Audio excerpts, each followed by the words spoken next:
మనకి ప్రజెంట్ సొసైటీలో చూసుకుంటే ఇటువైపు అమ్మాయి మీద జాలి పడాలా లేదంటే అబ్బాయిల మీద జాలి పడాలా కూడా అర్థం కాని సిచ్యువేషన్ ఉంది. ఎందుకంటే ఇప్పుడు అబ్బాయి కనుక కొంచెం శుతిమెత్తంగా ఉన్నాడు అనుకోండి, వివాహేతర సంబంధం పెట్టుకొని ప్రియుడితో కలిసి వాడిని లేపేస్తున్నారు.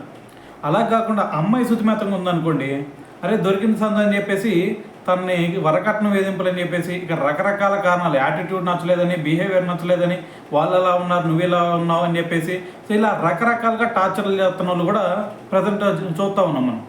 అయితే మరి ఇటువంటి సిచ్యువేషనే మనకి ఒకటి కృష్ణా డిస్ట్రిక్ట్లో ఒకటి ఎదురైందనమాట.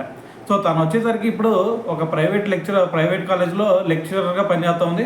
అబ్బాయి వచ్చేసరికి విలేజ్ సర్వేయర్గా పనిచేస్తున్నాడు. సో ఇద్దరు మంచిగానే ఉన్నారు కదా అని చెప్పేసి పెళ్లి చేస్తే పెళ్ళైన 6 నెలలకే ఏంది వాళ్ళు అలా ఉన్నారు నువ్వేంది ఇలా ఉన్నావు అని చెప్పేసి సో తనని మాటలతో కొంచెం టార్చర్ చేయడం, సో దాని తర్వాత వచ్చేసరికి మరి కొట్టడం, సో ఈ విధంగా చేస్తూ ఉన్నాడు అనమాట. సో మరి ఎన్నాలని ఎవరైనా సరే తట్టుకుంటారు.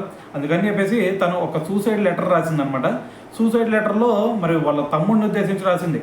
సో నేను ఈసారి నీకు రాఖీ కట్టలేకపోతున్నాను, అమ్మ నాన్న జాగ్రత్తగా చూసుకో అని చెప్పేసి ఒక సూసైడ్ లెటర్ రాసి తనైతే చనిపోవడం జరిగిందనమాట.